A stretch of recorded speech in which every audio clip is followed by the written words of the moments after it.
Hi guys, 11:06 PM na, Iwaw Feng Shui na. Brethren, family and friends, sa pong maulan at pinagpalang gabi sa inyong lahat. Ang inyong pong lingkod, Brother Norman Cruz. Ang inyong pong Feng Shui, Pachi, Chimen, Yijing and Date Selection Consultant. Kumusta po kayo? Siyempre po ngayon ay birthday po ni Mama Mary. And of course, dahil pong nangyari, ano po, grabe po, yung in and out of information, changes po. Well, of course, that's environment po. So, the most important is ikaw, BFF, you, the one listening now, is your journey. Of course, all of this has an effect, but eventually, it's up to you. Ikaw po yun. So, let's maximize this sharing of ours po, how we go about things. Of course, all things begins with the man in the mirror, which is you. Simulan po natin, BFF. Ano po bang meron tomorrow? Tuesday. Ayan. Okay. Uy, papalit na naman tayo. Ni-renew yung BFF, no? Malapit na, 2026. Okay, BFF, sabi dito, Tuesday, September 9, it is a success day. Ooh, success. Ganda. So, pag success day, BFF, what would you expect? Eh, syempre, ang daming pwedeng gawin.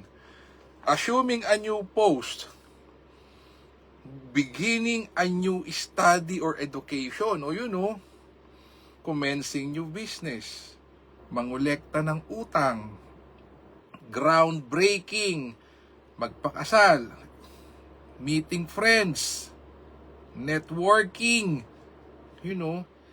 moving house, prayers and worshiping, putting up roof beams, renovation, seeking medical treatment, ayan, usong-uso, signing contracts and agreements, trading. Ano lang ang hindi advisable? Traveling. Pero, well, BFF, kung tomorrow magka-travel ka, you need a certain backing para po maging auspicious po yung iyong travel. Average sa animal signs naman, horoscope forecast. Average sa daga, best for the ox, bad for the tiger and rabbit. Average for the dragon, best for the snake, horse, goat, monkey, and rooster. Oh, dami. Average for the dog and bad for the pig. Tomorrow po, ang mga, if you want po, in terms of feng shui or flying star, if you want love, ang peach blossom tomorrow is south area. South location. Iwasan mo po ang northwest because it is a daybreaker. Yan. The most misaligned. And of course, north is also as the robbery siya. Negative din po yun, BFF. Wow, so tomorrow, the constellation po is a big constellation. So, iwasan ng northeast at northwest location.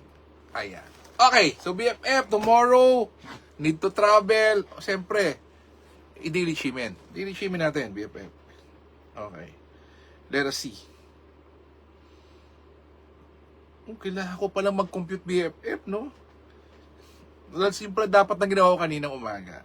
Or kaninang the moment ay... Well, don't you worry, BFF. Ito ay isang pindutan. So, BFF, daming ganap, no po?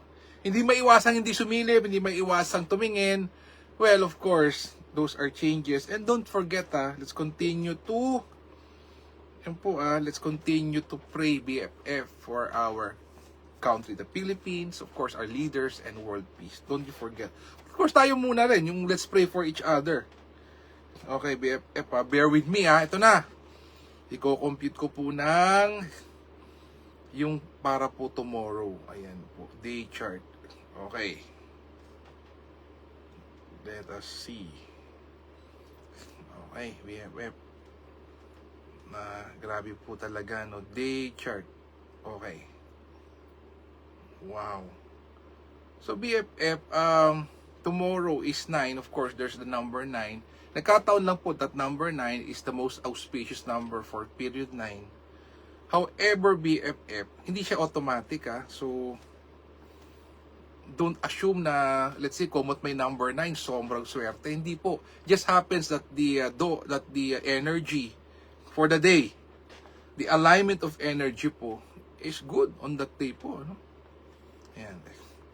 So, hanapin po natin BFF, yung energy po ng number 9. So, BFF hindi siya automatic, no? You really have to put in some effort in determining the day. Okay, to BFF. Yan. Okay. BFF. Ito na. So, we have this app BFF po. Ito po. Meron po siyang app. Naglo-loading lang po. Let's check it out. Ayan.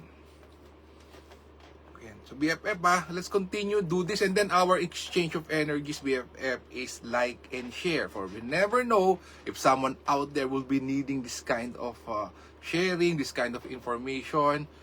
Like I've said, maybe sick, may pinagdadaanan ngayon, maybe praying for them, praying for our BFF will be a great help po. Don't you forget that. After all, ito naman po talaga tayo, sharing, no po, sharing. And then again, we're still at the Ghost Month, so natapos na po yung Ghost Festival. So, ang ating aantabayanan lang po is the last day, which is September 21. But napansin niyo BFF, tomorrow, it's a Tuesday, may napakaganda, di po ba? Okay, BFF, tomorrow, if you're not feeling well, you may back to Southeast. Anything to do with finances, back to South. Heart-to-heart talk, if you want, ito po, heart-to-heart talk, find a good practitioner, medical practitioner, 7 stars to BFF, you may back to Southwest. If you want to 10x being beautiful and handsome, and when you want to find a high caliber noble people, talikod ka sa Northwest. And for creating opportunities, talikod ka naman po sa East. So BFF, you may tailor fit your backing for whatever requirement you may have or any outcomes you want for tomorrow. So importante, nakaupo as early as now, gumamit ng compass. Backing direction to BFF, so you can replay this backing direction. Count from 64 to 1, and then let go of bad things, let go of your own bad energies, bad character, bad intentions, inget, lahat yan, let go, open up for new opportunities, mga bagong pag-uugali, new belief, new faith system, yan. 3, give thanks to those who truly love you and care for you. Give thanks to the Creator upstairs. 4, pray, wish, manifest. Visualize what you want po, BFF visualize for what you want. And number 5, again, given the chance, sana po nagawa natin kahapon, Sunday Mass, make a donation, donate. Okay? So BFF, okay, sige, ano na rin po natin. Let's also check check din po natin BFF, yung pong Green Dragon, Flying Bird. Yan. Just in case, para po BFF, kung ang Monday mo man ngayon ay medyo hindi kaganda, babawi ka bukas, BFF, makakabawi ka bukas. Okay. Let's check. Yan. So BFF, okay. Yan. Okay. Sa isang September 9. Ito, tingnan natin, BFF. Okay. Let us see. So BFF for Green Dragon returns, meron tayong 5 a.m. to 6:59 a.m. Talikod sa Southwest. Flying Bird fall into K, wherein blessing comes to you. Talikod ka naman sa West. 7 a.m. to 8:59 a.m. Southwest ulit. Green Dragon returns, the number 1 most auspicious structure in Chimen. Flying Bird fall into Cave, talikod naman sa South. At another Green Dragon, Southwest backing ulit to, BFF. Green Dragon returns 1 p.m. to 2:59. Again, backing to Southwest. Okay. So BFF right now, yes, araw-araw pa rin po tayong nag-aaral, nag-update, looking at mga previous nating mga lessons. Going back to basics, BFF, no? After all, the basics is one of the most important. Ito yung foundation eh.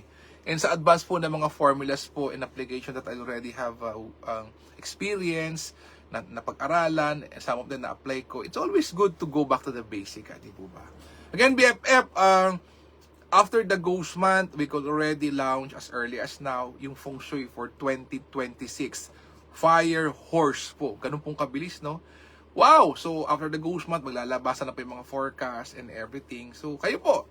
So, sa abroad po, as early as Burma, ginagawa na po nila yan. Para by January, Feb, relax na po sila. So, I will all, again, encourage you, like what we did last year, no po, sa mga naging clients ko po, that we do the Feng Shui number months. Po, at least, wala pong nagmamadali, wala pong, di po ba, di nagkakagulo, and not waiting for the Chinese New Year to come. Again, BFF, thank you so much for the opportunity to being able to share. Our exchange of energies is like and share. Let us continue to pray for our brethren, family, and friends. If they're sick, may pinagdadaanan, let's pray for them. Let's pray for our leaders. Let's pray for our country, the Philippines. Let's pray for world peace. Let us seal as one. Let us be a blessing to others. God bless us all with a grateful heart. Maraming pong salamat sa inyo lahat. God bless. Good night. Happy Tuesday and more blessing to each and everyone. Bye-bye.